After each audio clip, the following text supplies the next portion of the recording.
তো আমরা এই পর্যন্ত আলোচনা করেছি যে খিলাফা কাকে বলে, খিলাফা এবং বর্তমান রাজনৈতিক সিস্টেমগুলোর মধ্যে পার্থক্য কি, এবং একজন খলিফার দায়িত্ব বা ফাংশনটা কি। আরও আলোচনা করেছি যে দিন আসলে দিনের প্রকৃত ব্যাখ্যা কি, ঠিক আছে, এবং স্বাধীনতার প্রকৃত সংজ্ঞা কি, এগুলো উঠে আসছে মোটামুটি সংক্ষিপ্ত সময়ে। একটা পয়েন্ট আমরা আজ নামাজের আগে আলোচনা করার সুযোগ পাইনি, সেটা হচ্ছে যখন আমরা মেনে নিলাম বা বুঝতে শিখলাম বা বুঝলাম যে দিন ইসলাম পরিপূর্ণ, জীবনের প্রতিটা ক্ষেত্রেই দিন প্রতিষ্ঠা করতে হবে এবং রাজনৈতিক অঙ্গনে খিলাফা প্রতিষ্ঠার কোনো বিকল্প নাই, বাকি যত তন্ত্রমন্ত্র মতবাদগুলো আছে এগুলো আপেক্ষিক, এগুলো আমাদেরকে কখনোই প্রকৃত স্বাধীনতা এবং প্রকৃত সাফল্য দিতে পারবে না। দিলেও এই দুনিয়াতে হয়তো কিছু সামান্য কিছু উপকারিতা দিলেও দিতে পারে কোনো কোনো ক্ষেত্রে, ক্ষেত্র বিশেষে, কিন্তু পরকালে এগুলোর কোনো স্থান নেই। বরং এগুলো কোনো কোনো ক্ষেত্রে ইসলামের সাথে শরিয়ার মানদণ্ডে যদি আমরা বিচার করি কুফর শিরকের পর্যায়েও চলে যেতে পারে। আমরা এই বিষয়ে সবাই মোটামুটি একমত হলাম, জানলাম, বুঝলাম যে খিলাফা প্রতিষ্ঠার কোনো বিকল্প পদ্ধতি নাই যদি আমরা রাজনৈতিকভাবে শক্তিশালী হতে চাই এবং মুসলিমদের সেই হারানো ঐতিহ্য ফিরায় আনতে চাই এবং আমরা বিশ্বের বুকে মাথা উঁচু করে সিংহের মতো বাঁচতে চাই, তাহলে খিলাফা প্রতিষ্ঠার কোনো বিকল্প নাই। মৌলিক প্রশ্ন হচ্ছে এখন তরুণ সমাজের কাছে ছিল আমাদের যে তাহলে এইটা প্রতিষ্ঠা আমরা করব কিভাবে। আপনাদের মধ্যে থেকে অনেকেই উত্তর দিলেন এবং এই উত্তরটাকে আমি সমন্বয় করছি এবং যে জায়গায় গ্যাপ আছে ওইটা আমি আমার মতো করে পূরণ করার চেষ্টা করছি। সর্বপ্রথম যে বিষয়টা আমাদের প্রয়োজন সেটা হলো দিনের শরীয়তের, দিন ইসলামের শরীয়তের মোটামুটি একটা গভীর জ্ঞান অর্জন করা। এটা প্রথম কাজ, কারণ দিনই ইলম অর্জন করা ছাড়া দিনের কোনো ক্ষেত্রে আমরা কোনো অবদান রাখতে পারবো। যে বিষয়ে আমার কোনো জ্ঞান নাই সে বিষয়ে আমি কীভাবেই বা জনসচেতনতা তৈরি করতে পারি, আর কীভাবেই বা আমি সেটা নিজে আমল করব, আর কীভাবে প্রতিষ্ঠা হোক, দেখি সম্ভব? সম্ভব না। আমি যদি নামাজ সম্পর্কে আমার জ্ঞানই নাই কিভাবে পড়তে হয়, তাহলে আমি তো নিজেই পড়তে পারবো না ঠিক মতো। তাহলে আমি মসজিদে কিভাবে প্রতিষ্ঠাই বা করবো, কেমন করে ইমামতি করব, আর কেমন করে বা আমি নামাজ দেশেই বা প্রতিষ্ঠা করব? সম্ভব? তাহলে এক নম্বর পয়েন্ট কি আসলো বলেন? দিনই ইলমের গভীরতা অর্জন করার জন্য সচেষ্ট হওয়া, চেষ্টা করা। এর মানে এই না সবাইকে মুফতি হতে হবে, সবাইকেই মুহাদ্দিস হতে হবে, সবাইকেই ফকিহ হতে হবে। এটা জরুরিও না এবং সম্ভবও না। এটা কি না? জরুরিও না এবং আসলে সম্ভবও না। নির্দিষ্ট একটা শ্রেণীর মানুষ ফকিহ হন, নির্দিষ্ট একটা শ্রেণীর মানুষ মুহাদ্দিস হন, মুফতি হন, কিন্তু আমভাবে শরীয়তের যে ফরজিয়াতের জ্ঞান এটা আমাদের সবাইকে অর্জন করতে হবে। তলাবুল ইলমি ফরিদাতুন আলা কুল্লি মুসলিম, এটা হলো ব্যাখ্যা। এই পয়েন্টগুলো একটু লিখে নেবেন, বা যখন আমরা ইনশাআল্লাহ এটা প্রচার করব তখন যেন লিখিত আকারেও থাকে বিষয়। এক নম্বর পয়েন্ট তাহলে কি, কিভাবে আমরা খেলাফা কায়েম করব? প্রথম কাজ শরীয়তের জ্ঞান অর্জনে সচেষ্ট হওয়া, ঠিক আছে। দ্বিতীয়টা হচ্ছে ওই জ্ঞান অনুযায়ী নিজে আগে আমল করা, ইলম অনুযায়ী নিজে আমল করা। এমন কেউ খলিফা হতে পারবেই না যে নিজে ইসলামের এই ফরজিয়াত, ওয়াজিব, সুন্নাত এগুলো আমল করে না। সে কি খলিফা হতে পারবে? ইসলামে যারা খলিফা, বরেণ্য খলিফা আবু বকর রাদিয়াল্লাহু আনহু, ওমর, ওসমান, আলী, তাদের আমল আর আমাদের তাদের এক রাতের আমল আর আমাদের সারা জীবনের আমল কখনো এক হবে? বলেন। সাহাবায়ে কেরাম রাদিয়াল্লাহু আনহুম আজমাইন যুদ্ধের মাঠেও মিসওয়াক করা ছাড়তেন না। জিহাদের কাতারে দাঁড়িয়েও কি করতেন না? মিসওয়াক করা ছাড়তেন না। আর আমরা কি করি? আমরা কিছু করলে তার সাথে আবার হারাম কিছু গান লাগাই দিচ্ছি আর কি, যাতে মানুষ গানটাও শুনে ফেলতেছে। সাহাবায়ে কেরাম রাদিয়াল্লাহু আনহুম জিহাদের মাঠেও মিসওয়াক ছাড়তেন না। তাহলে ইলমের সাথে সাথে আমলটা খুব জরুরি বিষয়। আমল না থাকলে ওই তাসকিয়া আসবে না। তাসকিয়া না আসলে তার মধ্যে পরকালীন চেতনাটা অত গাঢ় থাকবে না, এবং আত্মশুদ্ধি ছাড়া কোনো ব্যক্তিকে দিয়ে সমাজ সংস্কার সম্ভব নয়। নবী সাল্লাল্লাহু আলাইহি ওয়াসাল্লামের এই যে এত সাফল্য, তার পিছনে দেখেন অন্যতম একটা কারণ কি, তিনি সবার আগে আমল করে দেখাতেন। আমাদের নবীজি এমন মানুষ ছিলেন না যে আমল করতে খালি বলতেন, বরং নিজে আগে ওটা করে দেখাতেন। কথা ঠিক কিনা? নিজে আমল করে দেখাতেন, বরং অন্যদের চেয়ে বেশি করতেন। তিনি প্রত্যেক রাতে তাহাজ্জুদ পড়তেন। আমাদের উপর প্রত্যেক রাতে তাহাজ্জুদ পড়া ফরজ না, তার উপরে কি ছিল? ফরজ। টানা রোজা রাখতেন, বলতেন যে তোমরা এত টানা রাখতে পারবে না, আল্লাহ পাক আমাকে ঘুমন্ত অবস্থায় খাওয়ান, ঘুমন্ত অবস্থায় পান করান। সুবহানাল্লাহ। তো তিনি আরো বেশি করে দেখাতেন। মানে বোঝাতে চাচ্ছি যে আমলহীন ইলমেরও কোনো মূল্য পাওয়া যাচ্ছে না। আমলবিহীন ইলম আপনার উপকার করতে পারছে না, তাহলে আমলটা বাড়াতে হবে। আল্লাহ পাক আমাদেরকে তৌফিক দান করেন। ফরজগুলো আগে পালন করা, সুন্নতের পাবন্দ হওয়া, মুস্তাহাবগুলো না ছাড়া, চেষ্টা করা না ছাড়া। 2 3 নাম্বার হচ্ছে, দেখুন 3 নাম্বারটা হচ্ছে নিজের পরিবারটা করা। এই ভাই একজন কথা বলেছেন একটু আগে, এটা নিয়ে একজন, পরিবার গড়ার জন্য সচেষ্ট হওয়া। তবে এটা মনে করবেন না যে পরিবারের সব সদস্যই আপনার মতোই হবে, এমনটা নাও হতে পারে। এটা ক্ষেত্র বিশেষে নাও হতে পারে, হলে আলহামদুলিল্লাহ, নূরুন আলা নূর, কিন্তু নাও হতে পারে। কারণ অনেক ক্ষেত্রে দেখা গেছে যে পরিবারের লোকজন ইসলামের বিপক্ষে অবস্থান নিয়েছে। হয় নাই? নবীর ক্ষেত্রে হয় নাই? আমাদের নবীজির ক্ষেত্রে হয় নাই? আপনারা সিরাত পড়লে তাজ্জিব হয়ে যাবেন যে ইসলামের ইতিহাসে জিহাদের মাঠে সর্বপ্রথম তীর ছুঁড়েছেন যে সাহাবী, আর প্রথম ফায়ার করেছেন, তীর ছুঁড়েছেন যে সাহাবী, তার নাম সাদ ইবনে আবি ওয়াক্কাস রাদিয়াল্লাহু আনহু। কি নাম? 10 জন সাহাবী জান্নাতের সুসংবাদ প্রাপ্ত, তার মধ্যে একজন। কি নাম বলেন? এটা জানলেন। আবার উহুদের মাঠে যে কয়েকজন কাফের আল্লাহ নবী সাল্লাল্লাহু আলাইহি ওয়াসাল্লামের উপরে আঘাত করেছিল, তার মধ্যে একজন হচ্ছেন উতবা বিন আবি ওয়াক্কাস। কি নাম? আপনারা জানলে আজীব হবেন, তাজিব হবেন, তাজ্জিব হয়ে যাবেন যে উতবা বিন আবি ওয়াক্কাস এই সাদ ইবনে আবি ওয়াক্কাস রাদিয়াল্লাহু আনহুর ভাই। কি বুঝলেন? কি বুঝলেন? একজন 10 জন জান্নাতের সুসংবাদ প্রাপ্ত সাহাবীদের একজন, ইসলামের জন্য প্রথম তীর ছুঁড়েছেন কে? তার ভাই উতবা বিন আবি ওয়াক্কাস। কি করলেন ওদের যুদ্ধে? তাহলে আমরা একটা আইডিওলজি পেলাম যে সবাই এক মতাদর্শের হতে হবে, এটা জরুরি। নিজের পরিবারেই হয়তো হবে না, নিজের স্ত্রীও নাও কথা শুনতে পারে, নিজের সন্তান কথা না শুনতে পারে, নিজের ভাই নাও বুঝতে পারে, আপনার ভাষা হয়তো তারা বুঝবেই না, এমনও হইতে পারে। তাই বলে আমরা তাদের উপর মেহনত করা ছাড়বো না, তাদের জন্য দোয়া করা ছাড়বো না। তাদের জন্য আমরা মেহনত করব, দোয়া করব, বুঝানোর চেষ্টা করব। কিন্তু জরুরি না যে সবাই বুঝবেই। তাহলে পরিবার গড়ার জন্য চেষ্টা করব, কিন্তু এটাও খেয়াল রাখবো যে সবার ভাগ্যে হেদায়েত নসিব নাও হতে পারে। এটা আল্লাহর পক্ষ থেকে আসবে, আল্লাহ পাক যাকে ইচ্ছা তাকে হেদায়েত দিতে পারে। 4 নম্বর পয়েন্টটা হচ্ছে সবার রিজিক হতে হবে হালাল। হারাম রিজিকের ব্যক্তি দিয়ে না হবে দাওয়াত, আর না জিহাদ, না খেলাফ। রিজিকে সুদ, রিজিক নোংরা, ঘুষ, দুর্নীতি, আত্মসাৎ, অন্যের সম্পদ আত্মসাৎ করছেন, নাউযুবিল্লাহ, এই বাজারে মাপে কম দিচ্ছেন, ইত্যাদি ইত্যাদি। তাহলে এই রিজিক খেয়ে কি ইলম অর্জন হবে, আর কি ইবাদত করা হবে, আর কি তাজকিয়া অর্জন হবে, এটা আপনি বুঝতে পারছেন। আর খিলাফা তো বহু দূরের কথা, তাই না? ওইটা তো চূড়ান্ত একটা স্টেজ, যে একদম বিশ্বের ক্ষমতা, রাজনৈতিক ক্ষমতা হাসিল করা। তাহলে আমাদের সবার রিজিকটাকে হালাল করার চেষ্টা করতে হবে। এখন তো সুদের মাধ্যমে নোবেল পুরস্কার পায় মানুষ, তাই না? এটা তো জাতিগত অবস্থা। তাহলে আপনি রিজিক হালাল কত টাফ বুঝতে পারছেন কিনা, কত কঠিন রিজিক হালাল হওয়া। আমরা পশ্চিমাদের কাছে গ্রহণযোগ্যতার মানদণ্ড বানাচ্ছি কোনো কোনো ক্ষেত্রে, অথচ আমরা ভুলে গেলাম যে সবচেয়ে গ্রহণযোগ্য সে ব্যক্তি যে আল্লাহর কাছে গ্রহণযোগ্য। কি আশ্চর্য!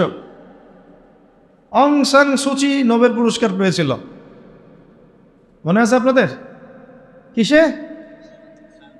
পিস, শান্তিতে। যার হাতে আরাকানের বহু মুসলিম এবং অমুসলিম, শুধু মুসলিম না, মুসলিম অমুসলিম বহু মানুষের রক্ত লেগে আছে। কিসে নোবেল পুরস্কার পাইছে সে? এখন যদি আমি এই পুরস্কারের মানদণ্ডে তাকে যাচাই বাছাই করা শুরু করি, তাহলে আপনি একজন জাহেলে মোরাক্কাব, এবং না আপনি দিন বুঝেন না দুনিয়া বুঝেন, না ইহকাল বুঝেন না পরকাল বুঝেন। তো আল্লাহ পাকের কাছে যে মকবুল সেই মকবুল, আল্লাহ পাকের কাছে যে গ্রহণযোগ্য সেই গ্রহণযোগ্য। এই গ্রহণযোগ্যতার মানদণ্ড পশ্চিমাদের দর্শন নয়, বরং কোরআন এবং হাদিসের মূলনীতির আলোকে আমাকে বুঝতে হবে যে কে আল্লাহর কাছে গ্রহণযোগ্য হতে পারে। আফসোস এই বিষয়গুলোকে কেন্দ্র করে করতেই হয় যে আমরা এই বিষয়গুলো ভুলেই গেছি। এখন আমাদের চোখ দুনিয়া ছাড়া কিছুই বোঝে না। ভাবখানা এমন যে পশ্চিমাদের কোনো গ্রহণযোগ্য ব্যক্তি বা তাদের কোনো খাদেম আমাদের ত্রাণকর্তা হয়ে আসবে, উম্মাকে খেলাফার দিকে নিয়ে যাবে, ভাবখানা এরকম, আমাদের ভাবখানা এরকম।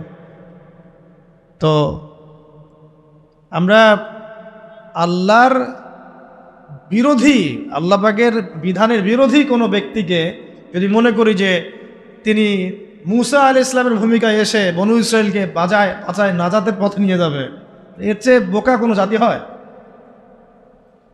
আফসোস এগুলো আমাদের জন্যে। তো আল্লাহ পাক আমাদেরকে হক বোঝার তৌফিক দান করেন। 4 নম্বর কটা হলো? 4টা। একটা কি ছিল বলেন তো? প্রথমটা এইটুকু আলোচনা মুখস্থ করে বসা যায়, তাহলে আজকের আলোচনা সফল ইনশাআল্লাহ। শরিয়ার যত পারি গভীর জ্ঞান অর্জন করা, এবং সবাই তো ফকি মুহাদ্দিস মুফতি হতে পারবো না, কিন্তু একটা মানে ফরজিয়াতের জ্ঞানটা সবাইকে অর্জন করতে, এটা ফরজ, এবং আমাদের পরিবারের সদস্যদেরকেও শেখাতে হবে। 2 নম্বর হচ্ছিল আমলটা বাড়ানো, ইলম অনুযায়ী আমলটা বাড়ানো। 3 নম্বরটা ছিল আমার পরিবারটাকে আগে গড়ে তোলার চেষ্টা করা। পরিবার না গড়ে উঠলে যে আমি বাইরে আবার দাওয়াতের কাজ করতে পারবো না বা খেলাফা মুভমেন্ট করতে পারবো না, বিষয়টা এমনও না। আমাদের এটাও চলবে, এই মেহনতও চলবে, আবার আমরা বাইরের মেহনতও করবো ইনশাআল্লাহ। 4 নম্বর হচ্ছে রিজিক হারাম যেন নিজের রক্তে না ঢোকে, এটা খুবই সতর্কতার সাথে চলা, না হলে হারামখোরদেরকে দিয়ে খেলাফা কায়েম হয় না, কখনোই হয়নি, হবেও না, বলে লাভ নাই। মানে যারা হারাম খাচ্ছেন, হারামের প্রতিষ্ঠা করছেন, সুদ, তারপরে ঘুষ, দুর্নীতি ইত্যাদি ইত্যাদিকে এটাকে একটা সামাজিক সংস্কৃতি বানায় ফেলেছেন, তাদেরকে দিয়ে কশফিন কালেও আল্লাহ পাকের জমিনে আল্লাহ পাকের বিধান প্রতিষ্ঠা করা সম্ভব, এবং তারা সেটা করবেও না কখনো, ওই চেতনাই তাদের মধ্যে আসবে না। 5 নম্বরটা হচ্ছে যে মাথার উপরে মুরব্বি রাখা, এটা মাথাটা ভালো করে ঢোকান, মাথার উপরে মুরব্বি রাখা। মুরব্বি বলতে বোঝাচ্ছি যারা শরীয়তের গভীর জ্ঞান অর্জন করেছেন, বড় বড় ওলামায়ে কেরাম, তাদের পরামর্শ নেওয়া। যে নিজেকেই মুরব্বি মনে করে সে পথভ্রষ্ট হইতে তার একদিন সময় লাগবে না। আমরা এখন অনেক ওলামায়ে কেরামের এক্সাম্পল দিতে পারবো, পাবলিকলি নাম বলতে যাচ্ছি না, শুধুমাত্র নিজেকে মুরব্বি মনে করার কারণে এবং তার মাথার উপরে কোনো মুরব্বি না থাকার কারণে মুহূর্তের মধ্যেই পদস্খলিত হয়ে গেছে। এমন হয়েছে সকালে হয়তো মুমিন ছিল, বিকালে কুফরি কথা বলে ফেলছে, বিকালে হয়তো মুমিন ছিল, সকালবেলা উঠে মুনাফিকদের পক্ষে কথা বলে ফেলছে, ইসলাম বিপক্ষে কথা বলে ফেলছে, দালালি করে ফেলছে, কারণ মুরব্বীদের সাথে মাশওয়ারা করে নাই। এই জন্যে, আর এটা হলো তাদের কথা বললাম যারা মানে ফান্ডামেন্টাল আলেম, এরকম অনেকেই এরকম পরিস্থিতির শিকার হয়ে গেছে। আর আমরা যারা আলেম না, জেনারেল শিক্ষিত মানুষ বা শরিয়াত অত বুঝি না, তারা যদি মুরব্বি মেনে না চলে আমাদের কি অবস্থা হতে পারে? তো এখন এখানে আমি চলমান প্রেক্ষাপটে একটা খালি আফসোসের কথা বলি, শোনেন, অনেক কিছুই হলো, অনেক কিছুই হচ্ছে, আবার অনেক কিছু হবে, তাই না? কিন্তু যারা এখানে নেতৃত্ব দিচ্ছেন বা লিডিং রোল প্লে করছেন, তাদের মাথার উপরে কোন কোন মুরব্বীদেরকে তারা রেখেছেন, এটা আমি জানতে চাই। কোন কোন বরেণ্য বিদগ্ধ ওলামায়ে কেরাম আর মুরব্বীদের সাথে মাশওয়ারা করে আপনারা কাজ করছেন, এটা জানার আমার খুব ইচ্ছা। যদি করেন আলহামদুলিল্লাহ, যদি না করেন তাহলে এটা খুবই গলত একটা কাজ হচ্ছে। উচিত ছিল বরেণ্য ওলামায়ে কেরামদের সাথে পরামর্শ করা।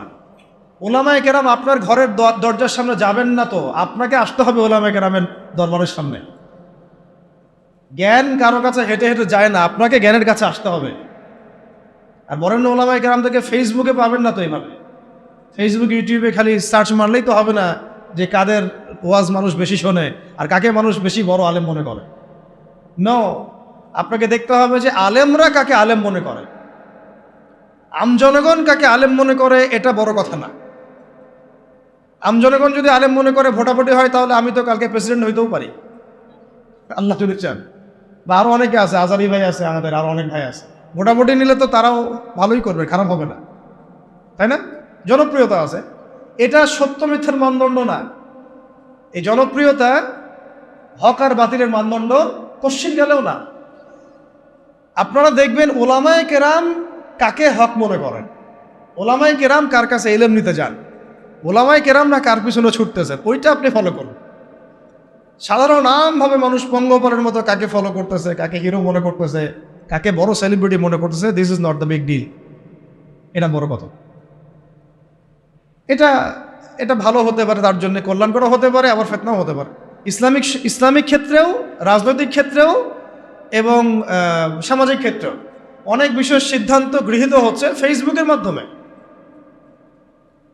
ফেসবুকে একটা হাইপ তুলে দেন, দেখা যাবে মানুষ দেখা যাচ্ছে ওইটাকে নিয়ে সারাদিন বসে আছে, ঘুরে ফিরে ওইটা সামনে আসতেছে, এটা নিয়ে সবাই লেখালেখি করতেছে, পরে ওইটার আলোকে একটা সিদ্ধান্ত বাস্তবায়ন হয়ে গেল। সুবহানাল্লাহ, সুবহানাল্লাহ, কি জাহালাত, কি ফিতনা! কেন জাহালাত ফিতনা বলছে?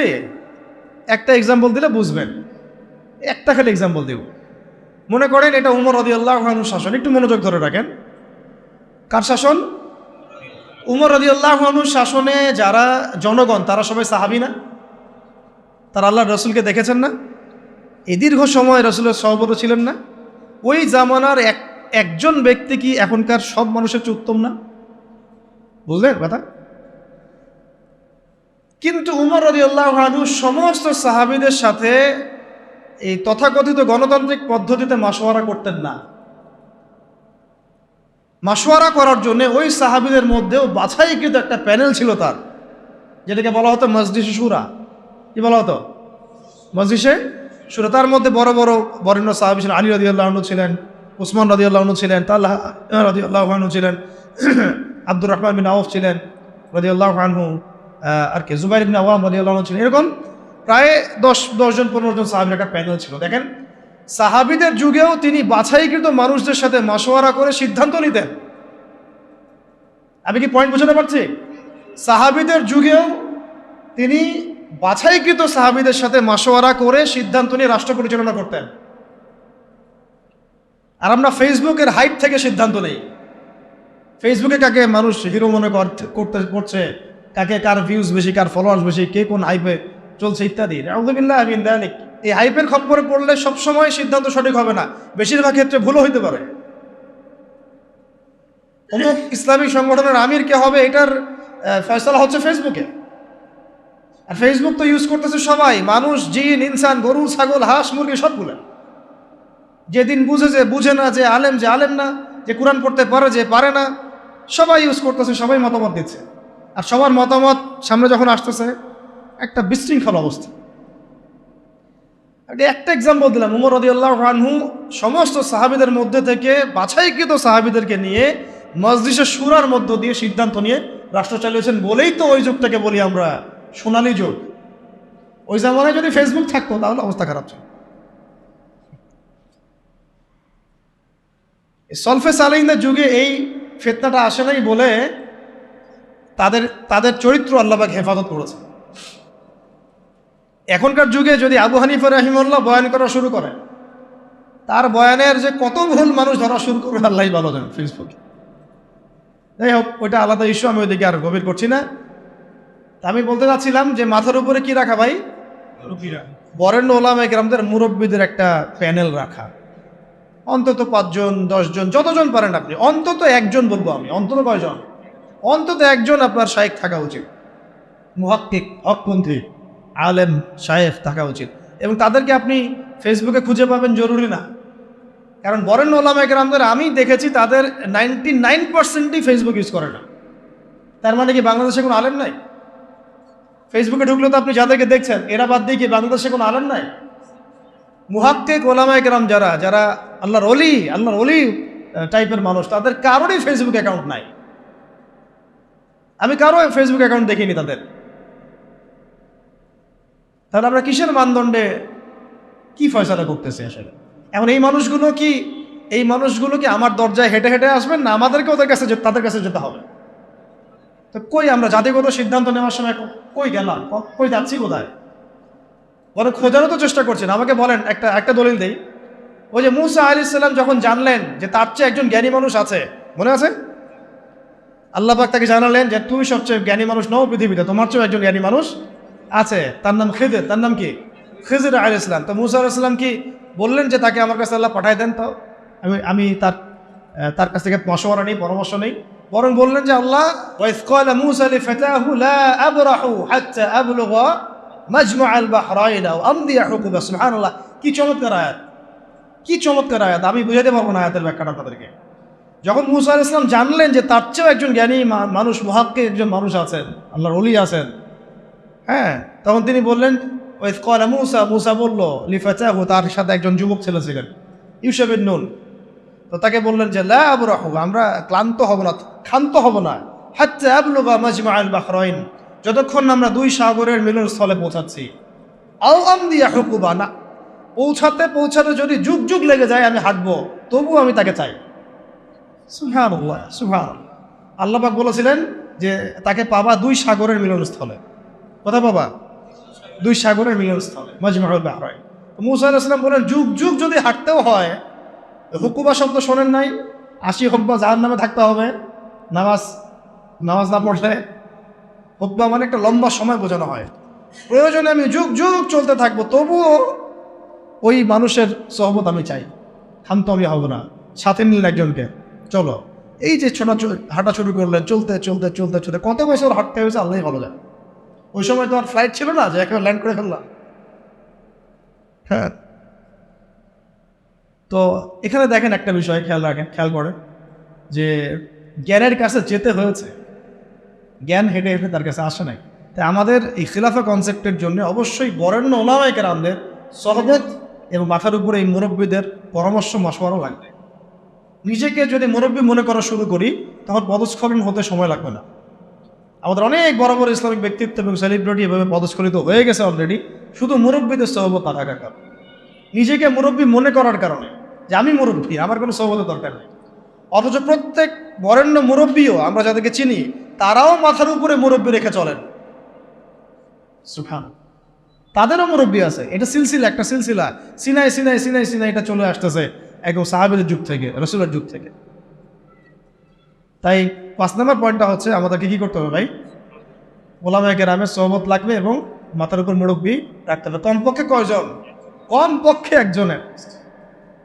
এটা আপনি সিলেক্ট করবেন কিভাবে? ফেসবুক থেকে দেখবেন ওলামায়ে কেরামগণ কাকে বড় মুহাক্কিক আলেম মনে করেন, এইভাবে সিলেক্ট করবেন, আর খুঁজে বের করবেন। এবং তাদের সংখ্যা 1 জন হতে পারে, 10 জন হতে পারে, 100 জন হতে পারে। আমাদের মাশওয়ারার এই সুন্নতটাকে চালু করতে হবে। কয়টা হলো? 5টা। আচ্ছা, 6 নম্বরটা হচ্ছে যে আমাদের সবাইকে সিরাতুন নবী সাল্লাল্লাহু আলাইহি ওয়াসাল্লাম পড়তে হবে। কি পড়তে হবে ভাই? এক ভাই বলেছিলেন ওই কথাটা মাঝখানে, যে খেলাফা প্রতিষ্ঠা করা কি একটা ইবাদত নাকি দুনিয়াবি কাজ? বলেন তো, বলেন। আর ইবাদত যদি হয়, তাহলে এর তরিকা কার কাছ থেকে নিতে হবে? রাসূলুল্লাহ সাল্লাল্লাহু আলাইহি ওয়াসাল্লামের সুন্নাত থেকে, সিরাত থেকে। তাহলে আমরা যদি সিরাতের চর্চা না করি, সিরাত না পড়ি, না বুঝি, তাহলে আমরা এই খেলাফা প্রতিষ্ঠার পথে গেলেও ভুল করে ফেলতে পারি। নবীর তরিকা বাদ দিয়ে অন্য তরিকা কি আমল কবুল হবে? মনে হয় আপনাদের সাফল্য আসবে না। আচ্ছা, এটা মাথায় রাখেন। 7 নম্বর হচ্ছে, এটাও বলেছেন এক ভাই, যে আমাদের সবাইকে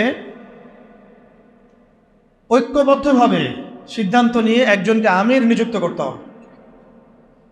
কি করতে হবে? আমির তো নিজে বলবে না যে ভাই আমি আসো তোমরা আমার দলে, সে বলবে। যারা বুঝবান তাদের উচিত হবে উদ্যোগ নিয়ে খিলাফা প্রতিষ্ঠার সংগ্রাম এবং এই মুভমেন্টে কোনো একজন ভাইকে বা কোনো একজন আলেমকে, কোনো একজন বরেণ্য ব্যক্তিত্বকে আমির হিসেবে নির্ধারণ করা। এই কাজটা কাদের দায়িত্ব তাহলে? এটা আপনাদের দায়িত্ব। ওলামা একরামদের সাথে বসা, তাদের সাথে মশওয়ারা করা, কাকে করা যায় এটা নিয়ে একটা মুভমেন্ট করা, এটা আপনাদের দায়িত্ব। নেতা ছাড়া কোনো যুদ্ধ হয়, নেতা ছাড়া কোনো মুভমেন্ট হয়? আর সবাই যদি নিজেকে নেতা মনে করা শুরু করে তাহলে হবে? আর নেতা কয়জন হবে? 10 জন 20 জন না একজন? একটা মুভমেন্ট তখন সফল হবে যখন সেখানে একজন বরেণ্য আল্লাহর কাছে কবুল একজন বান্দা, যিনি দায়িত্ব চেয়ে নিচ্ছেন না, চাচ্ছেন না যে আমাকে আমির করো, আমাকে আমির করো, বরং মানুষ বুঝে শুনে তাকে আমির করছে। এরকম কোনো মানুষ যখন বিচক্ষণ বিদগ্ধ একজন আমির থাকবে মাথার উপরে, তখন এই মুভমেন্টটা সফল হবে। এটা হলো আমাদের কাজ। তাহলে আমির একটা বড় বিষয়, কারণ দেখুন সাহাবীরা একজন নেতার অধীনে নেতৃত্বে চলেছে, তাই না? সাহাবীর যুগের পরে আবু বকর রাদিয়াল্লাহু আনহুর সময় কে আমির ছিল? একজন। কয়জন? নাকি উমর রাদিয়াল্লাহু আনহু আমির, বাকিরা কি সবাই আমির? সবাই কি আলাদা আলাদা আমির? একজন আমির ছিলেন, তিনি আবু বকর রাদিয়াল্লাহু আনহু। তারপরে উমর রাদিয়াল্লাহু আনহুর সময় কি একজন আমির না 10 জন আমির? উসমান রাদিয়াল্লাহু আনহুর সময়, আলী ইবনে আবি তালিবের সময় একজন। কিন্তু আমি একটা এক্সাম্পল দিয়ে বুঝালাম যে আমির যখন একজন থাকে তখন সমাজের শৃঙ্খলা বোঝায়। 10 জন ইমারতের দায়িত্ব যদি দাবি করে আমিও আমির, তুমি অমুক আমির, তুমি তমুক আমির, তাহলে বিশৃঙ্খলা সৃষ্টি হবে, তখন খিলাফা মুভমেন্টটা পড়ে যায়। 8 নম্বর হচ্ছে আমিরের হাতে বায়াত জরুরি। কি জরুরি? আমিরের হাতে হাত রেখে বায়াত নেওয়া জরুরি, শরিয়াতের, তাজকিয়ার এবং জিহাদের এবং খেলাফার। বায়াতবিহীন কোনো ইমারত দাঁড়াতে পারবে না। কেন? কারণ আমরা যখন বরেণ্য ওস্তাদদের কাছে, মুরব্বীদের কাছে বায়াত করি, তখন কোনো ব্যবসা শুরু করার আগেও তার সাথে পরামর্শ করি যে আমি এটা করতে যাচ্ছি, ওস্তাদ কেমন হবে, ভালো না মিস, বা আমি এটা শুরু করতে যাচ্ছি, আপনার মশওয়ারা যাচ্ছি, এই পরিস্থিতিতে আমাদের কি করা উচিত, একটু মশওয়ারা যাচ্ছি। প্রত্যেকটা বিষয় তখন সে আমিরের উপর আমরা মশওয়ারা করেছিলেন।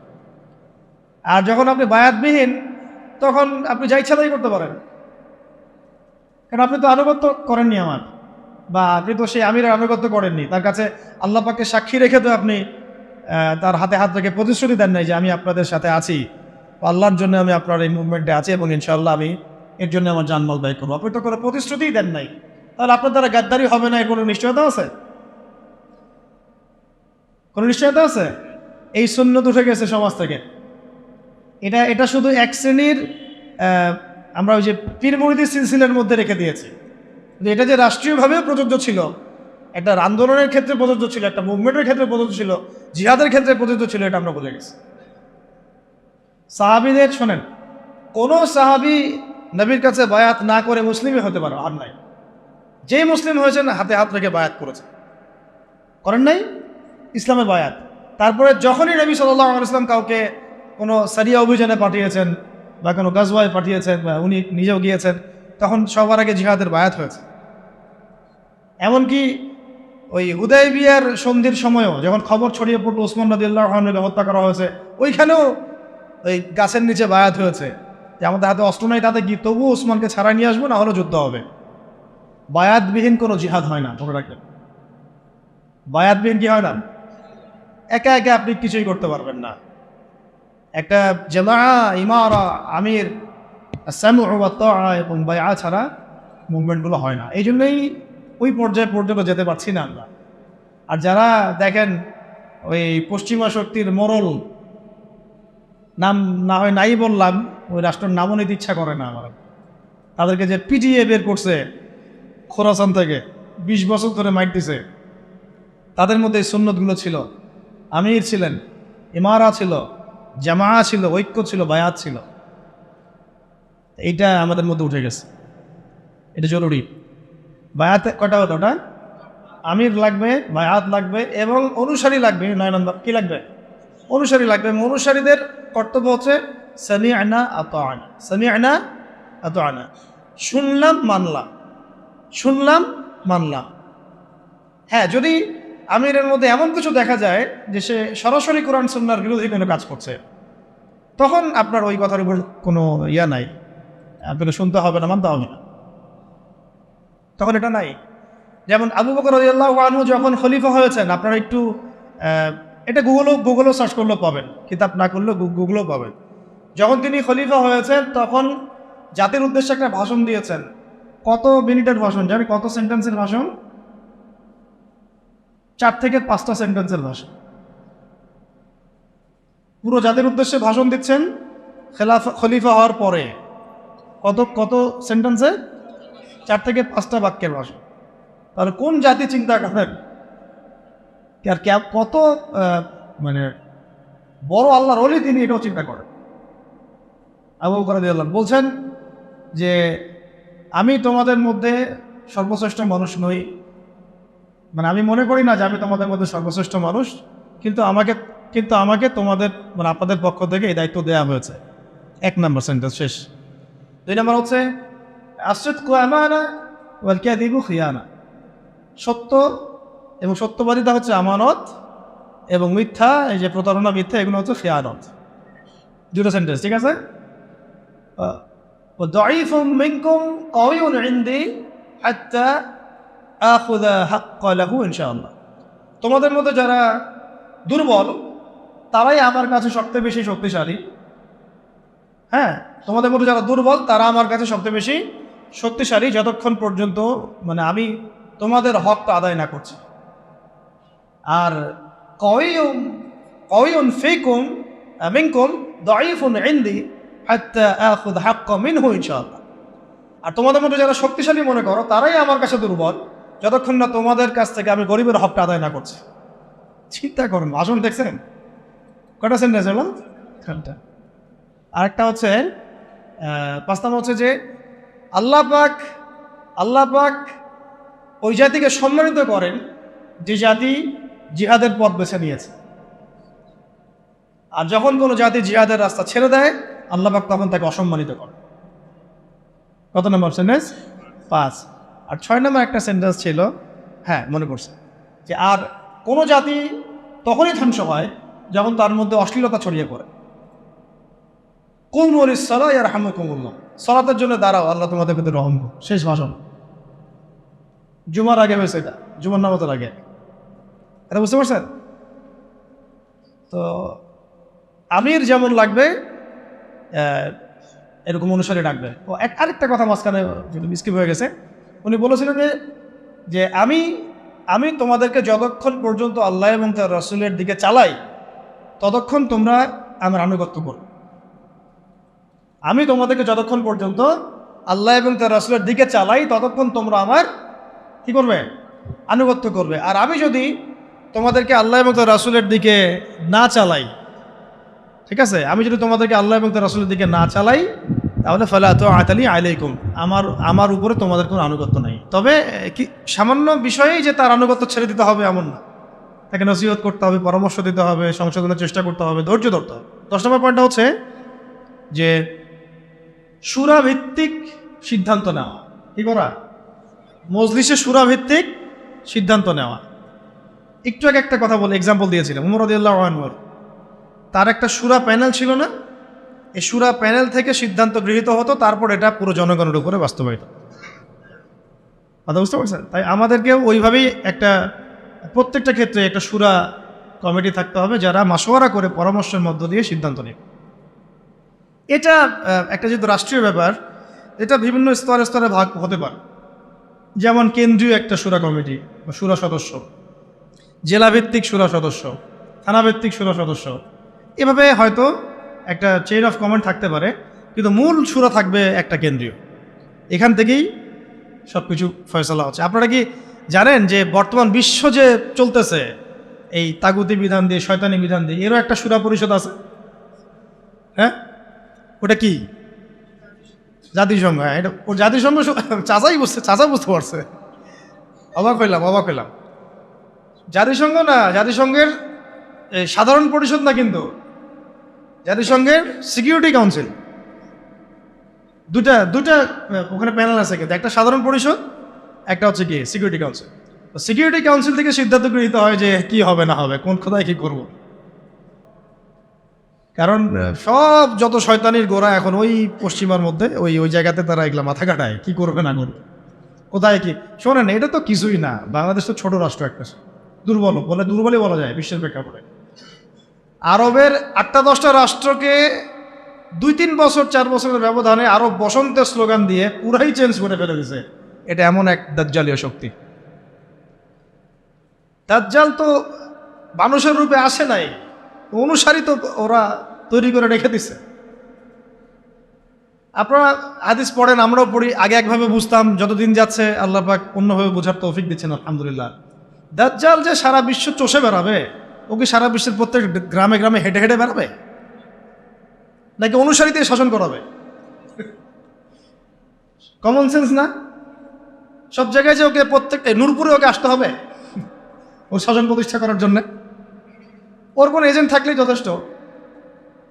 আবার ভালো দিক দিয়ে দেখেন, ওমর রাদিয়াল্লাহু আনহু খেলাফতের সময় তিনি কি পুরো বিশ্বের সব জায়গায় ঘুরে ঘুরে বেরিয়ে শাসন করেছেন? তিনি ছিলেন মদিনায়, চেন অফ কমান্ড।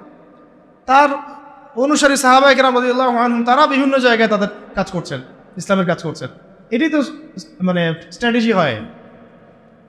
দাজ্জাল আসে নাই, বের হয়নি, তো কি হয়েছে? ওর অনুসারী তো অ্যাক্টিভ সময়। তো 10 নম্বরটা বলছিলাম কি ভাই, আমাদের মজলিস সুরাভিত্তিক সিদ্ধান্ত নিতে হবে। সুরাভিত্তিক সিদ্ধান্ত ছাড়া আমরা আগাতে পারবো না। এবং এটা এই সুরা সদস্য আপনি নির্ধারণ করবেন কিসের ভিত্তিতে? টাকা পয়সা, ইলম, আমল, তাজকিয়া, পরহেজগারিতা এবং তার বিচক্ষণতা, প্রজ্ঞা, এগুলোর ভিত্তিতে এটা বিচার করা হয়। এখানে একজন ব্যক্তি থাকতে পারেন যার বয়স 20 বছর, এমন ব্যক্তিও মজলিসে সুরায় থাকতে পারে, তার যদি জ্ঞান, প্রজ্ঞা, বিচক্ষণতা থাকে, কোনো সমস্যা নাই, আমল থাকে। আবার এমন একজন ব্যক্তি যার বয়স 50, 60, 70, তিনিও থাকতে পারেন। এটা সিদ্ধান্ত টাকা পয়সা, পদ, পদবি, ক্ষমতার ভিত্তিতে হবে না, যেটা আমাদের এখানে সুন্নত হয়ে গেছে, নাউযুবিল্লাহ।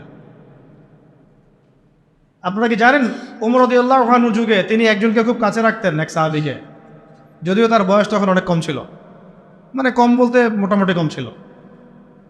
তার নাম আব্দুল্লাহ বিন আব্বাস রাদিয়াল্লাহু আনহু। আব্দুল্লাহ বিন আব্বাস রাদিয়াল্লাহু আনহু আল্লাহ নবী সাল্লাল্লাহু আলাইহি ওয়াসাল্লামের চাচাতো ভাই।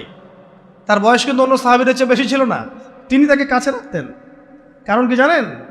কারণ নবীজি সাল্লাল্লাহু আলাইহি ওয়াসাল্লাম তারই চাচাতো ভাইয়ের বুকে মাথায় হাত রেখে একটা দোয়া করে দিয়েছিলেন।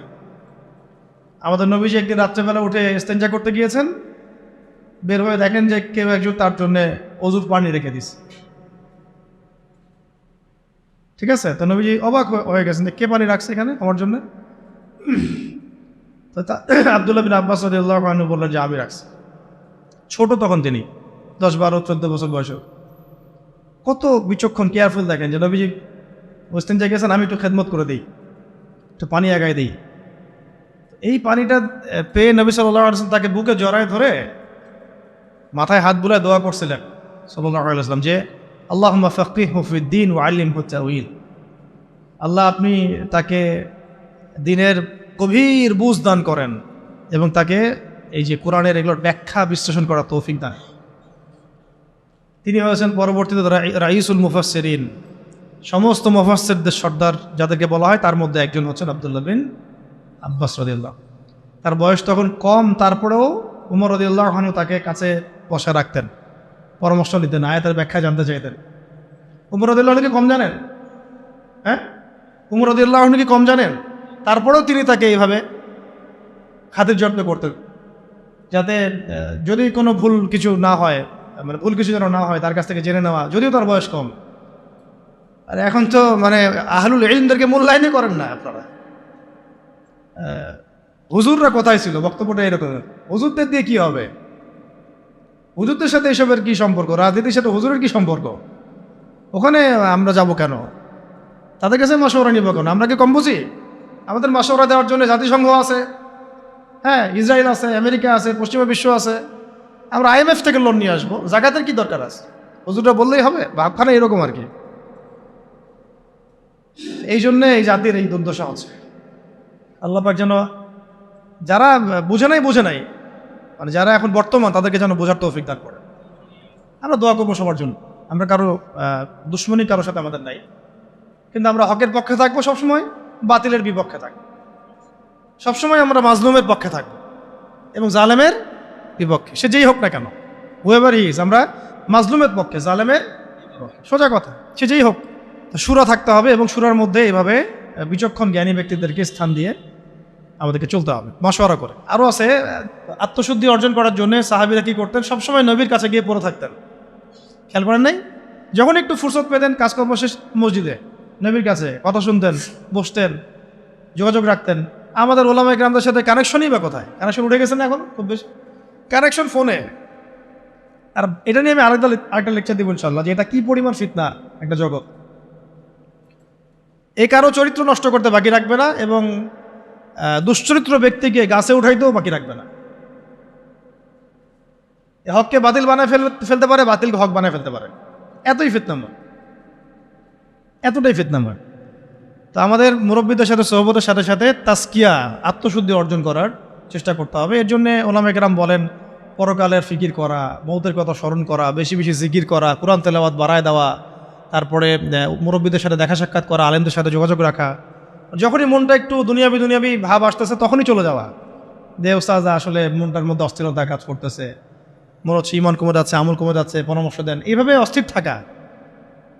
হুযায়ফা রাদিয়াল্লাহু আনহুর ঘটনা মনে আছে না? উনি মনে করছিলেন যে একদিন আমি কি মুনাফিক হয়ে গেলাম কিনা, আল্লাহ নবীর কাছে গিয়ে বসলে জান্নাত জাহান্নাম মনে হয় চোখে দেখতেছি, বাসায় গেলে মনে হয় যে দুনিয়ার কাজে ঢুকে গেছে। মনে আছে না হাদিসটা? ফাজাইল আমল বই তো আছে। তো তখন তারা দৌড় দিয়ে আবার নবীর কাছে আসলেন, ইয়া রাসূলুল্লাহ বাসায় গেলে এমন লাগে, আপনার কাছে থাকলে এমন লাগে। নবীজি বললেন যে এটা স্বাভাবিক, এটা স্বাভাবিক, কারণ তোমরা যদি সবসময় ওই একই হালতেই থাকতা তাহলে তো তোমরা ফেরেশতা হয়ে যাইতা। এই যে ওনাদের ফিকির যে কি হলো, আমি কি মুনাফিক হয়ে গেলাম কিনা, এটা যোগাযোগটা রাখা। এবং আমি বারবার একটা কথা বলতেছি, জ্ঞান আপনার ঘরের দরজা আসবে না, আপনাকে জ্ঞানের কাছে যাইতে হবে, খুঁজে বের করতে হবে এবং আল্লাহর কাছে কান্নাকাটি করে দোয়া করতে হবে যে আল্লাহ আমাকে সেরকম মুহাক্কিক আলেম, ওইরকম মুহাক্কিক আল্লাহর ওলির সোহবত আল্লাহ তুমি নসিব করো, ওই রকম মানুষদের পরামর্শ নিয়ে চলার তৌফিক দান করো। ঠিক আছে, কটা হচ্ছে আজকে? আচ্ছা, এবার আসি, এগুলো একটু স্ট্রং, একটা বলে শেষ করতেছি। 12 নম্বর হচ্ছে শারীরিক এবং মানসিকভাবে শক্তিশালী হওয়া। কি ঘুম আসছে? ঘুম আসলে একটা কাজ করেন, জায়গা পরিবর্তন করেন। এটা কিন্তু ঘুম চলে যাওয়ার একটা সুন্নাত, জায়গা পরিবর্তন করলে ঘুম চলে যাবে। 12 না, এটা শারীরিক মানসিক দুই দিক থেকেই শক্তিশালী হওয়ার চেষ্টা করা। কারণ ইসলামের সুন্নত এটা নয় যে আমি গিয়ে মায়ের খাবো। জিহাদের মাঠে সাহাবীরা কখনো এই উদ্দেশ্যে যান নাই যে গেছি আমাকে মারো আমি শহীদ হয়ে যাবো, এইভাবে যান নাই তারা কখনো। বরং গিয়েছেন এই উদ্দেশ্যে যে আমি কাফেরের গর্দান উড়াই দিব। এবং সেই প্রস্তুতি, সেই প্রিপারেশন, সেই ফিজিক্যাল স্ট্রেংথ, তার প্রশিক্ষণ, এদাত, এগুলো তাদের ছিল। ওইটা এমন যুগ ছিল যখন প্রত্যেক ঘরে ঘরে জন্ম থেকেই মানুষ এগুলো শিখত। তীর নিক্ষেপ করা, তরোয়াল চালানো, কুস্তি ইত্যাদি ইত্যাদি, এগুলো ছোটবেলা থেকেই মানুষ এগুলো শিখত। এখন তো এটা মানে সব ঘরে ঘরে নাই, আলাদা করে আমরা প্রশাসনিক বাহিনী তৈরি করেছে। এটা হচ্ছে জনগণকে নিরস্ত্রীকরণ করে দেওয়ার একটা প্রক্রিয়া। কিন্তু যাদেরকে প্রশিক্ষিত করছি তারা আবার পশ্চিমাদের দাসত্ব করতেছে, ওদের সেবা দশায় বসে আছে। একটা জাতিসংঘের মিশনকে তারা মনে করতেছে জান্নাতের টিকিট পেয়ে গেছে। নাউযুবিল্লাহি মিন যালিক, তাই না? একটা মিশনের জন্য আপনি কোনো ক্ষেত্রে মুজাহিদ ভাইয়ের বুকে গুলি চালাই দিচ্ছেন। আল্লাহ পাক আপনাদেরকে বোঝার তৌফিক দান করে। এটাকে এদাআত বলে, শরীয়তের ভাষায় কি বলে? এদাআত মানে হচ্ছে মানে শারীরিক মানসিকভাবে শক্তিশালী হওয়ার চেষ্টা করা। অ্যাটলিস্ট আপনার ফিজিক্যাল এক্সারসাইজগুলো করা, মার্শাল আর্টস শেখা, বা তারপরে সেলফ ডিফেন্স শেখা। এখন তো আর ওই পরিবেশ নাই যে সবাই ওইসব অস্ত্র চালানো শিখতে পারবে, এটা তো সবার ক্ষেত্রে প্রযোজ্য হচ্ছে না। কিন্তু অ্যাটলিস্ট মেন্টালি এবং ফিজিক্যালি স্ট্রং থাকার চেষ্টা করো। কারণ এটা সুন্নত নয় যে আমি গিয়ে মায়ের খেয়ে চলে আসবো। সাহাবেরা এই উদ্দেশ্যে জিহাদের মাঠে যান নাই, বরং গিয়েছেন কোন উদ্দেশ্যে? যে আমি মারবো, যদি আল্লাহ পাক আমার ওখানে শাহাদাত দিকে রাখেন তাহলে সেখানে আমার শাহাদাত হবে না। 313 জন নিয়ে যখন আমরা 1500 জনকে হারাচ্ছি, তার মানে কি বুঝতে পারতেছে? তারা কি ফিজিক্যালি এবং সামরিক দিক থেকে দুর্বল ছিলেন? আলী রাদিয়াল্লাহু আনহু একাই তিনি 10-20 জনের জন্য যথেষ্ট ছিলেন। উমর ইবনে খাত্তাব একাই 10 জনের জন্য যথেষ্ট ছিলেন। হামজা রাদিয়াল্লাহু আনহু যেদিন শাহাদাত বরণ করেছেন উহুদের দিন, ওই দিনও তিনি এমনভাবে যুদ্ধ করেছেন যে তাকে হত্যা করেছিল ওই দিন, তার নাম ওয়াহশী। নাম কি মনে আছে? ওয়াহশী, তাকে চুক্তি করা হয়েছিল যে যদি তুমি শুধু দূর থেকে তাকে বল্লম নিক্ষেপ করে হত্যা করবে, এতটুকুই তোমার কাজ, তোমাকে মুক্ত করে দেওয়া হবে। আমরা বলবো রাদিয়াল্লাহু আনহু, কারণ তিনি পরবর্তী ইসলাম কবুল করেছিলেন। এবং এই ওয়াহশী রাদিয়াল্লাহু আনহুর হাতে আবার মুসাইলামা কাযযাব মারা গেছে। তারও অবদান এখানে, আল্লাহ পাক তাকে জীবনটা ঘুরাই দিয়েছেন। আল্লাহ পাক তাকদীরের মালিক, দেখেন কীভাবে আল্লাহ পাক জীবন ঘুরাই দেন। বলতে চাচ্ছি যে যেদিন হামজা রাদিয়াল্লাহু আনহুকে এইভাবে শাহাদাত বরণ করতে হয়েছে, শহীদ করা হয়েছে, ওই দিন ওয়াহশী নিজের মুখেই বলেছিল, সিরাতের মধ্যে আছে যে আমি অনেকবার চেষ্টা করছিলাম যে কোন দিক থেকে তাকে আক্রমণ করা যায়, কিন্তু তার সামনে যাওয়ার সাহস আমার হচ্ছিল না, কারণ সে সাদা জামা পরে উড়ন্ত বাজ পাখির মতো যুদ্ধ করতেছিল, সামনে কেউ যাইতে পারতেছিল না। হামজা রাদিয়াল্লাহু আনহু এত বড় বীর ছিলেন। পরবর্তীতে তিনি বলেন যে আমি পাথরের আড়ালে লুকিয়েছিলাম, পিছন দিক থেকে আমি তাকে দূর থেকে বর্ষা নিক্ষেপ করেছিলাম, যেটা তার নাভির নিচ দিয়ে এদিক দিয়ে বের হয়ে গেছিল। বর্ষা ঢুকে যাওয়ার পরেও ওয়াহশী বলছেন, পরেও তিনি ঘুরে আমাকে আক্রমণ করার জন্য চেষ্টা করছিলেন, কিন্তু তাকে সময় তার সাথী দেয় না, সময় তাকে সাথ দেয়, পড়ে গেছেন। তো মানে যখন বর্ষা ঢুকে গেছে তখনও তিনি তরল উঁচু করে মারার জন্য চেষ্টা করেছিলেন, কিন্তু শেষ মুহূর্তে পারেন। এই ঘটনাটা নিজের মুখে ব্যাখ্যা করেছেন ওয়াহশী। যখন মক্কা বিজয় হয়ে গেছে না, তখন নবী সাল্লাল্লাহু আলাইহি ওয়াসাল্লাম সবাইকে মাফ করে দিয়েছেন, সবাই ইসলাম কবুল করতে আসছেন, ওয়াহশীও আসছে। মানে বেলাল রাদিয়াল্লাহু আনহু তাকে ধরে নিয়ে আসছেন, আরে এখন ইসলাম কবুল করো, নাহলে তোমরা করতে পারো, আর কেউ বাঁচাতে পারবে না তোমাকে। তখন আল্লাহ নবী তাকে জিজ্ঞাসা করেছেন যে কীভাবে হামজাকে হত্যা করেছিলে তুমি, তখন তিনি নিজের মুখে বিবৃতি দিয়েছেন। এটা শুনে নবী সাল্লাল্লাহু আলাইহি ওয়াসাল্লাম নবী হিসেবে বায়াত নিয়েছেন তার ইসলামের জন্যে, কিন্তু আরেকটা স্টেটমেন্ট তিনি দিয়েছিলেন যে যদি তোমার চেহারাটাকে আমার সামন থেকে দূরে রাখতে পারো তাহলে সেটাই করো।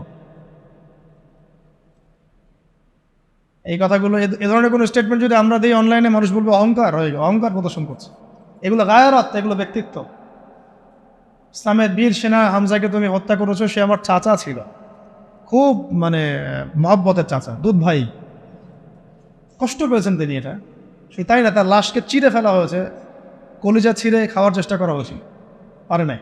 এটা আসলে তাকদীর। পরবর্তীতে আল্লাহ রাব্বুল আলামিন তাকে তৌফিক দিয়েছেন, তার হাতে আবার মুসাইলামা কাযযাব, মহামিথ্যাবাদী ভণ্ডনবী, তার মানে খালাস। একইভাবে তিনি মুসাইলামা কাযযাবকেও হত্যা করেছেন, দূর থেকে পল্লম নিক্ষেপ করে একেবারে জান বাজি রেখে। তারপরে তিনি বলছেন একটা স্টেটমেন্টে যে আজকের পর থেকে আমি মুসলিম সমাজের মধ্যে হাঁটবো, কেউ আমাকে কাতিলু হামজা বলবে না। আজকের পর থেকে আমি মুসলিম সমাজের মধ্যে হাঁটবো, কেউ আমাকে বলবে না যে হামজার কাতেল, বলবে সে হচ্ছে মুসাইলামা কাযযাবের কাতেল।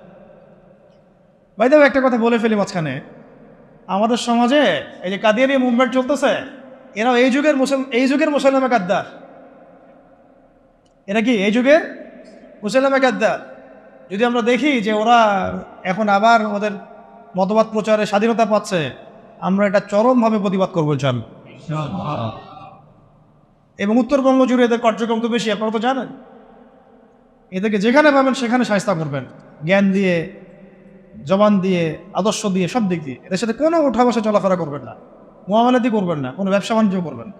13 নম্বরটা নোট করেন, সেটা হচ্ছে ওই যে এক ভাই বলেছিলেন যে জনসচেতনতা তৈরি করা, খুবই ইম্পর্টেন্ট টপিক এটা পয়েন্ট। কারণ বাংলাদেশের মানুষ নামাজ বুঝে, খেলাফত বুঝে না। বাংলাদেশের মানুষ রোজা রাখা ফরজ বুঝে, ইসলামিক খেলাফত, শরিয়া, আইন এগুলো বুঝে না, তাই না বিষয়টা? বাংলাদেশের মানুষ কোনো ক্ষেত্রে এখন পর্দাও বুঝতেছে, পর্দা করা উচিত, ফরজ, যাকাত দেওয়া উচিত, ইসলামী শাসন কায়েমের বিষয়টা তারা বোঝে। বরং তাদের মধ্যে অনেক সন্দেহ কাজ করে যে আসলে এটা করলে আবার মানে পশ্চিমারা আমাদের উপর তেড়ে আসবে কিনা, আমাদের স্বাধীনতা হস্তক্ষেপ করবে কিনা, তাই না?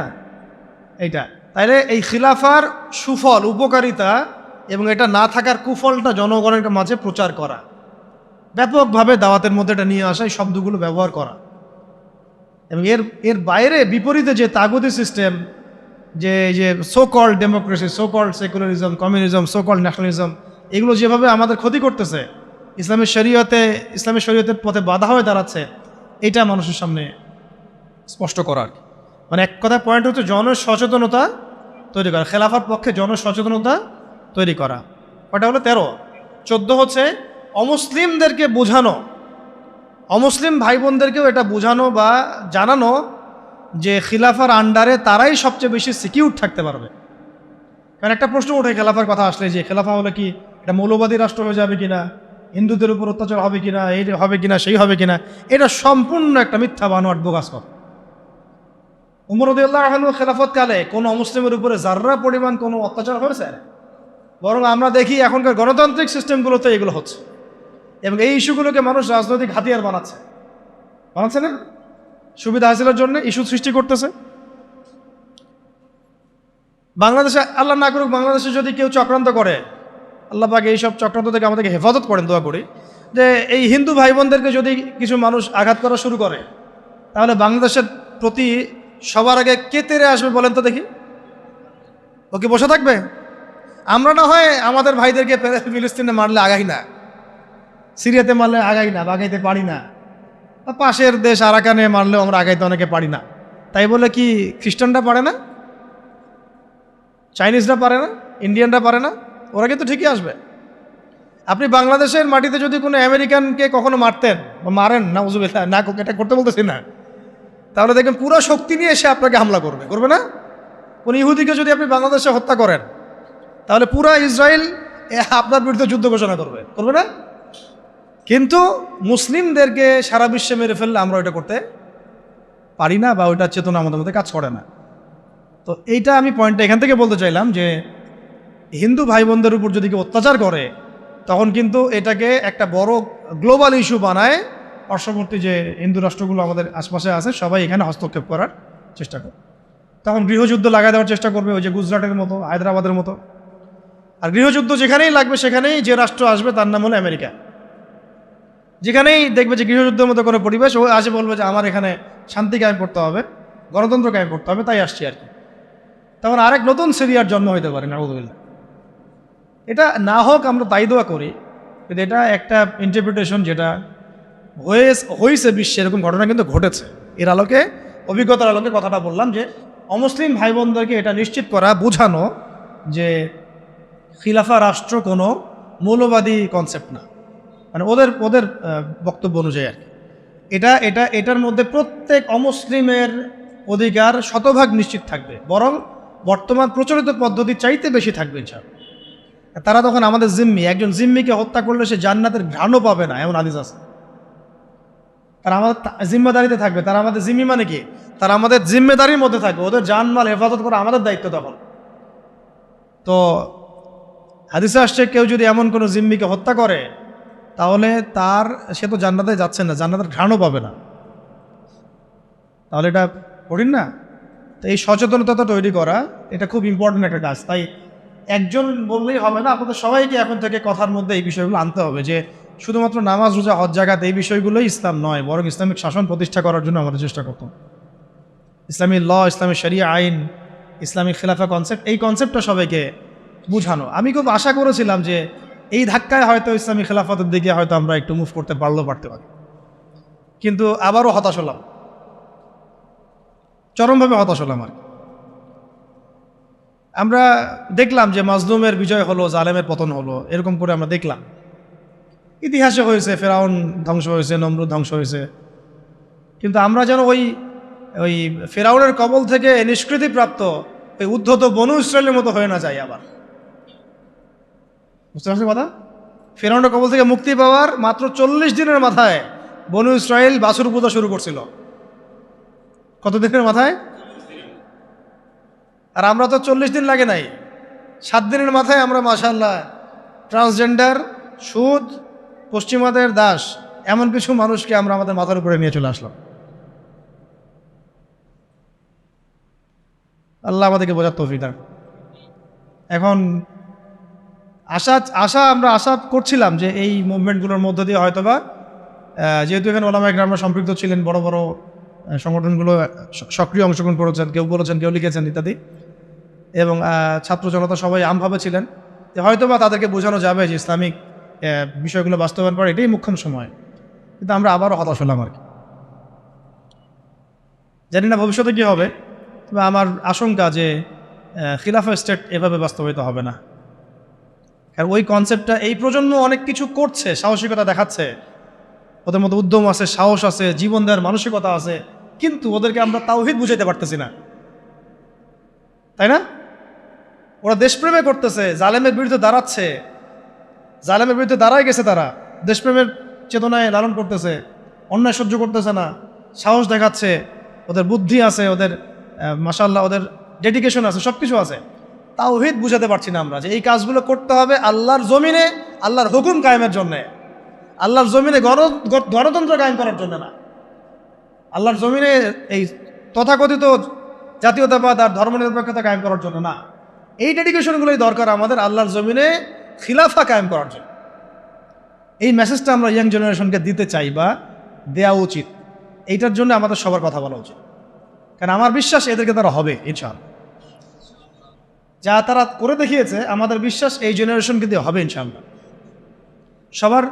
তবে তাদেরকে তো ছোটোবেলা থেকে এইসব বোঝানো হয়নি, পড়ানো হয়নি, জানানো হয়নি, তারা তো ওই ধাঁচে বড় হয়ে ওঠে নাই। একটা হাদিস মনে রাখবেন, তাহলে আপনাদেরকে এটা বুঝতে সুবিধা হবে। একজন ব্যক্তি এসে জিজ্ঞাসা করেছিলেন, এই হাদিসটা দিয়ে দিই অনলাইনে, যে ইয়া রাসূলুল্লাহ সাল্লাল্লাহু আলাইহি ওয়াসাল্লাম, কে শহীদ, কে? একজন বলছেন, ইয়া রাসূলুল্লাহ, একজন ব্যক্তি যুদ্ধে গিয়েছে জাতির জন্যে, একজন গিয়েছে বীরত্ব প্রদর্শনের জন্যে, একজন গিয়েছে বাহবা পাওয়ার জন্যে, কে শহীদ? নবীজি বলছেন এক বাক্যে, মান কাতালা লিতাকুনা কালিমাতুল্লাহি হিয়াল উলিয়া ফাহুয়া ফি সাবিলিল্লাহ। যে ব্যক্তি শুধুমাত্র আল্লাহর জমিনে আল্লাহর কালিমার পতাকা সমুন্নত করার জন্য যুদ্ধে গিয়েছে, শহীদ হয়েছে, ওইটাই আল্লাহর রাস্তা, ওইটাই শহীদ। এটা শহীদের সবচেয়ে বড় স্তর। হ্যাঁ, অবশ্যই মাজলুম যারা জালেমের বিরুদ্ধে দাঁড়িয়েছে তারাও ইনশাআল্লাহ শহীদ, ইনশাআল্লাহ তারাও শাহাদাতের মর্যাদা পাবেন ইনশাআল্লাহ।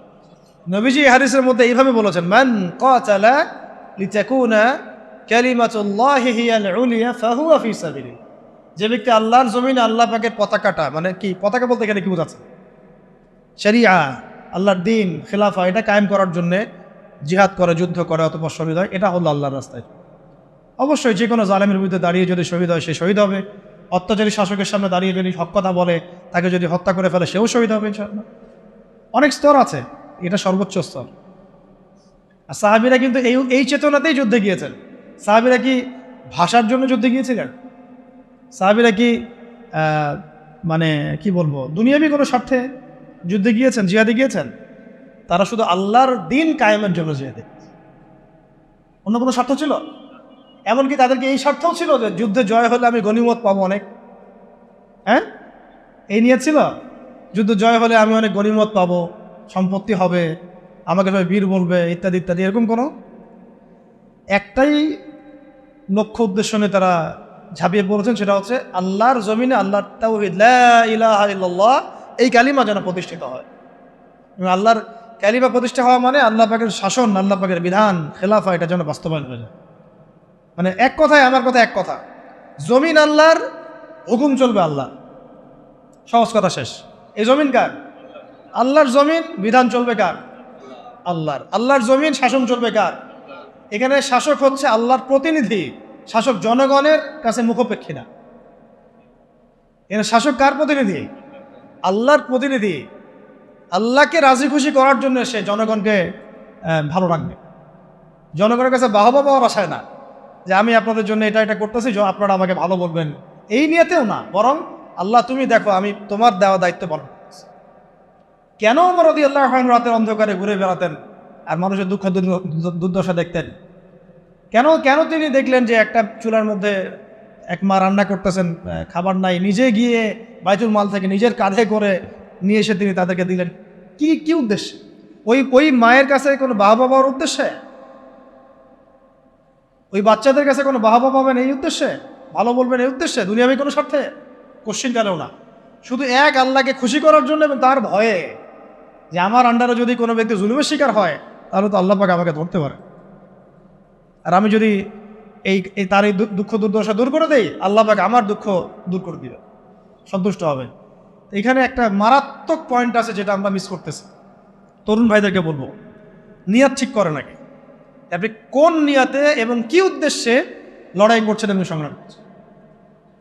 অবশ্যই জালেমের বিরুদ্ধে দাঁড়িয়ে যাওয়াটা অনেক বড় একটা সওয়াবের কাজ এবং এটা বিশাল মর্তবা। কিন্তু কাজ এখানে শেষ নয়। কাজ শেষ হবে কখন? যখন আল্লাহ পাকের জমিনে আমরা আল্লাহর খেলাফত বাস্তবায়ন করতে পারব। আমার কথা কি বুঝতে পারতেছেন আপনারা? তাই আমরা এই সচেতনতাটা তৈরি করব এবং তরুণ ভাইদেরকে বোঝাবো, তাদের পর্যন্ত বার্তা পৌঁছানোর চেষ্টা করব। এরপর যদি তারা না বুঝে আবার ঘুরে ফিরে সেই পশ্চিমাদের ট্র্যাপে পড়ে যায়, তাহলে আফসোস করা ছাড়া আমাদের কিছুই করার নেই। তখন আল্লাহি তখন এই হাজার হাজার শহীদের রক্তের সাথে গাদ্দারি হয়ে যাবে, হবে না? তখন আল্লাহি, আল্লাহর কসম, এই হাজার শহীদের সাথে গাদ্দারি হয়ে যাবে। তারা তো পশ্চিমাদের সেবা দাস হওয়ার জন্য রক্ত দেয় নাই। আমাদের ভাইরা যারা জীবন দিল কয়দিন আগে আপনারা দেখলেন, তারা কি পশ্চিমা কোনো গোষ্ঠীর দাস হওয়ার জন্য রক্ত দিয়েছে? তারা স্বাধীনতা চেয়েছে। স্বাধীনতা মানে কি? আমি বুক ফুলায় সিংহের মতো চলবো আমার দেশে এবং আল্লাহর পাকের ইবাদত করব, কেউ আমাকে কিছু বলবে না, অমুসলিমরা নিরাপদে থাকবে, আমরা ওদের কোনো ক্ষতি করবো না, এবং আমরা আল্লাহ পাকের জমিনে আল্লাহ পাকের বিধানগুলো বাস্তবায়ন করব, ওই আলোকে আমরা দেশ শাসন করবো। এটা উদ্দেশ্য না? এই উদ্দেশ্য যদি বাস্তবায়িত না হয়, তাহলে আমরা তাদের সাথে অনেক বড় গাদ্দারি করে ফেলবো।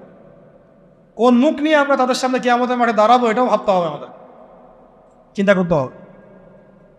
সেদিন যখন দেখা হবে তাদের সাথে, তারা তো আমাদেরকে প্রশ্ন করবে যে আমরা তো রক্ত দিয়ে আসলাম, তোমরা আবার সুধী মহাজনকে কেন মাথার উপরে বসাইল? আমরা তো এই জন্য রক্ত দেই নাই। আমরা তো আল্লাহ পাকের জমিন, আল্লাহ পাকের দাসত্বের জন্য রক্ত দিয়েছিলাম। গাদ্দারি করেন না শহীদ ভাইদের সাথে। আমি জানি মাসওয়ারা আপনারা ওলামায়ে কেরাম, বরেণ্য ওলামায়ে কেরামদের সাথে করছেন না, অন্য থিঙ্ক ট্যাঙ্ক আছে আপনাদের, কিন্তু আল্লাহ না করুক, দোয়া করি এমনটা যেন না হয়।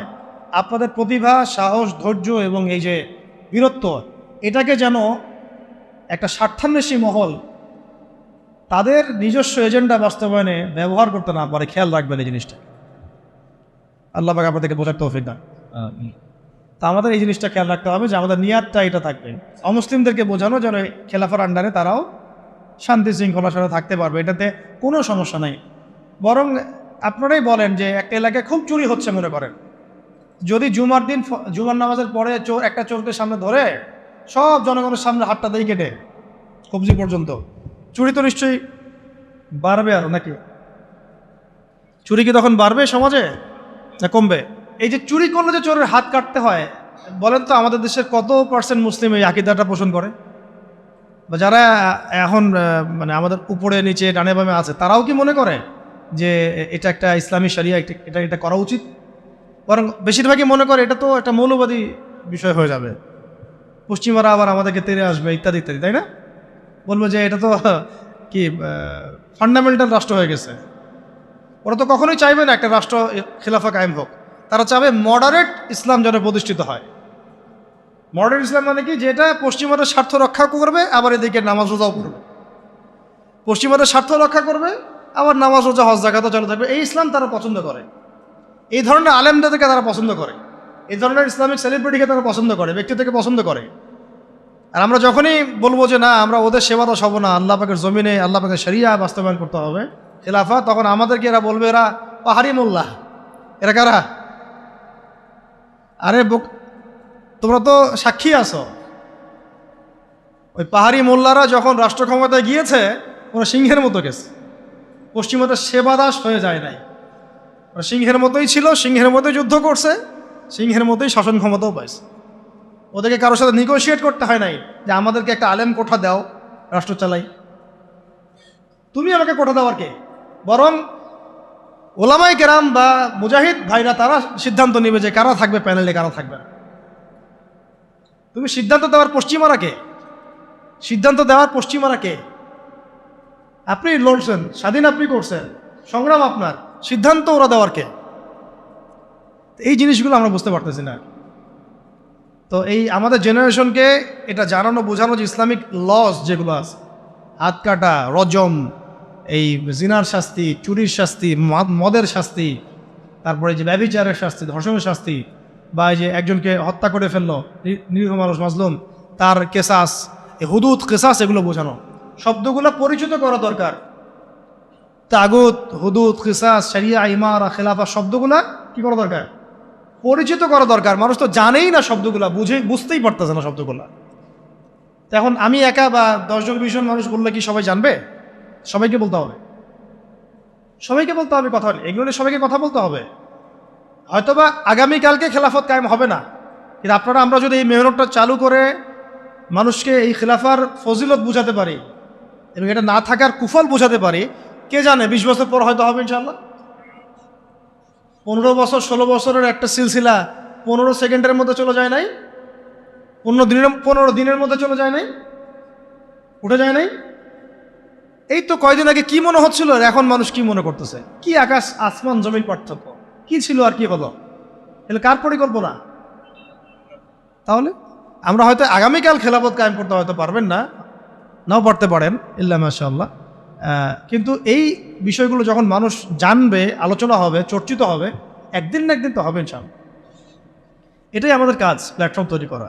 তাহলে ইলমের সাথে আমল, তাজকিয়া, তারপরে ওলামায়ে কেরামদের সোহবত, মুরব্বি রাখা, মশওয়ারা করা, আমিন নির্ধারণ করা, তারপর সুরাভিত্তিক পরামর্শ করা, হালাল খাওয়া, এদাত মানে ফিজিক্যালি ফিট থাকা, এবং সিরাতের চর্চা বলছি কেন, কারণ সিরাতের মধ্যেই সব কিছু লিখাই আছে কীভাবে আপনি করতে হবে। এবং ব্যাপক দাওয়াতি কাজ করা, সচেতনতা মানে দাওয়াতি কাজ করা, এবং দাওয়াতের সাথে সাথে জিহাদের প্রস্তুতি রাখা। এটা শেষ কথা। দাওয়াতের সাথে সাথে কি রাখা? জিহাদের প্রস্তুতি রাখা। দেখেন, শেষ কথা এগুলো, শেষের দিকে কথা, যে মক্কায় হচ্ছিল না, সাহাবীরা আবিসিনিয়া চলে গেলেন, নবীজি তায়েফে গেলেন। কে জানতো যে মদিনা থেকে 6 জন ব্যক্তি আসবেন, সেখানে আবার ইসলাম পৌঁছাবে, সেখানে ইসলামিক রাষ্ট্র কায়েম হবে? কে জানতো? কেউ জানতো? দেখেন, দাওয়াতের মধ্য দিয়ে ইসলামিক রাষ্ট্রটা কায়েম হয়েছে, আর ওইটা একটা ইমারা প্রতিষ্ঠা হয়েছে। তারপরে দেখেন পুরো আরবের মধ্যে যে ইসলামিক খেলাফার রূপরেখাটা, এটা কিন্তু শুধু দাওয়াতের মাধ্যমে তখন হয়নি, সাথে সাথে জিহাদও লেগেছে। আল্লাহ নবী সাল্লাল্লাহু আলাইহি সাল্লাম মদিনার এই 9-10 বছরে কয়টা যুদ্ধ করেছেন আপনারা জানেন? 81টা বা 87টা এরকম আর কি পরিসংখ্যান। নিজে করেছেন, নিজে। আমি সিরাত পড়েছি এবং সিরাতের আমি খুব ভালো স্টুডেন্ট, এবং আল্লাহর রহমতে আমরা সিরাত পড়াচ্ছি অনেক মানুষকে, আলহামদুলিল্লাহ। সিরাতটাকে আমি খুব গভীরভাবে পড়ার চেষ্টা করি, কারণ এখানেই সলিউশনগুলো দেয়া আছে। প্রতি 1 থেকে 1.5 মাসেই যুদ্ধ হয়েছে, যুদ্ধের উপর যুদ্ধ। 9 বছর আপনি পড়েন মাদানী জীবন, 9 বছর প্রতি মাসেই যুদ্ধ হয়েছে, কমপক্ষে 80টা। এটাতে নবী সাল্লাল্লাহু আলাইহি ওয়াসাল্লাম নিজে উপস্থিত, সারিয়া গাজওয়া মিলে। আর সারিয়া হিসাব করলে আরও বেশি হবে, যে গাজওয়ার কথা বলছে।